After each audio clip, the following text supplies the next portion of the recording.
Negeri Konoha, cinta rakyat sampai lupa bahagia. Di sebuah negeri tropis dengan ribuan pulau, ratusan bahasa, dan jutaan alasan untuk mencintainya, hiduplah sebuah bangsa yang luar biasa, sabar. Negeri itu bernama Konoha, tapi rakyatnya sering menyebut, negara Wakanda lokal, karena saking canggihnya, banyak hal terjadi, tanpa terlihat.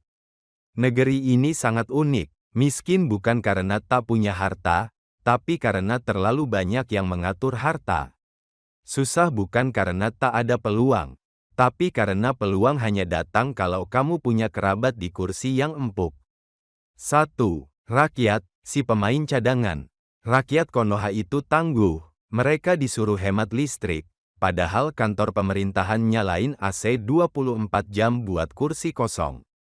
Disuruh cinta produk lokal, tapi pejabatnya belanja ke Eropa, disuruh jangan ribut soal politik, tapi televisi isinya debat tanpa solusi.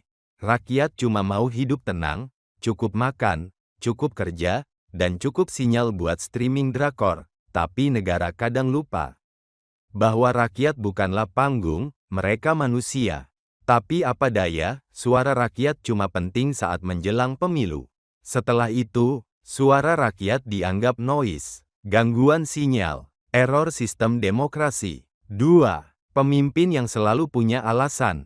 Pemerintah Konoha selalu punya solusi. Atau lebih tepatnya, selalu punya kalimat untuk menunda solusi.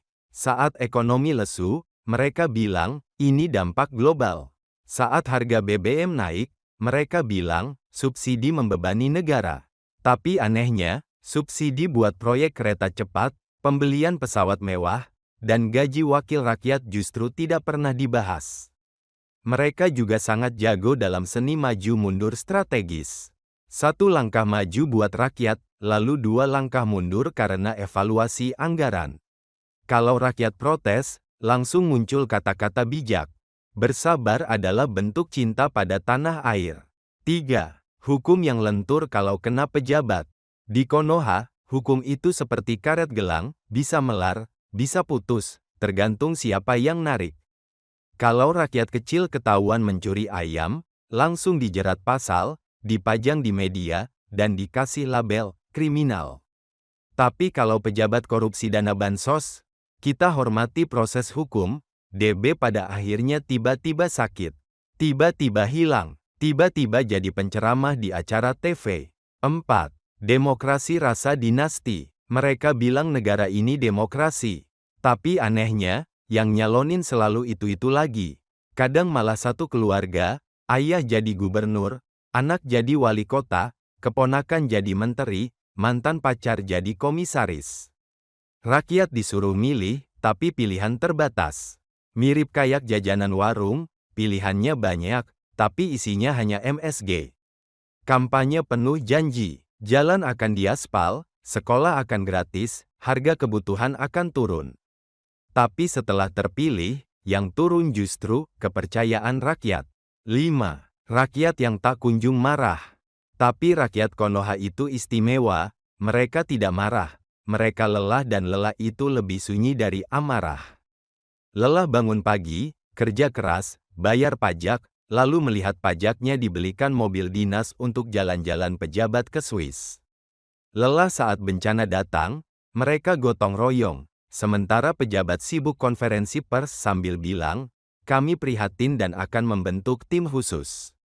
Timnya ada, hasil investigasi ada, cuma khusus untuk arsip. Tapi rakyat tak kehabisan cara. Mereka balas dengan tawa, bikin meme, bikin TikTok satir, bikin status nyinyir yang diselipkan emot tertawa karena kalau nggak diketawain, bisa gila. 6. Negara yang maju. Di atas kertas, statistik negara selalu membanggakan. Angka pertumbuhan naik, kemiskinan turun, pengangguran berkurang. Tapi di lapangan, warteg makin rame, lowongan kerja makin sempit, dan pencari keadilan malah dianggap pembuat gaduh.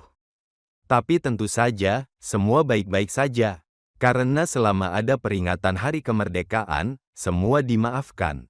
Ada lomba makan kerupuk, tarik tambang, dan pidato meriah tentang nasionalisme meski rakyat harus beli bendera pakai uang sendiri. Epilog, ini negeri kita. Negeri ini indah. Terlalu indah untuk dibiarkan dikelola dengan bercanda. Rakyatnya cerdas, kreatif, dan tangguh.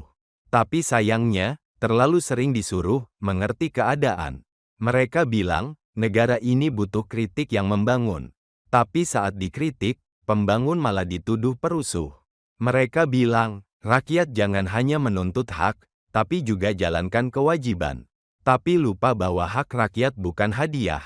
Itu adalah kewajiban negara. Dan meskipun semua ini terjadi, rakyat Konoha tetap bangun pagi, kerja keras, dan menyanyi lagu wajib saat upacara. Karena satu hal yang tak bisa dirampas dari rakyat, cinta mereka pada negeri ini, walau sering dikhianati. Penutup, negeri Konoha adalah potret negeri Tii Sensor, kalau kita hanya menonton dan tak pernah ikut ambil bagian. Semoga suatu hari nanti, pemimpin negeri ini belajar dari rakyatnya, bagaimana rasanya hidup tanpa kekuasaan, tapi tetap berani berkata jujur.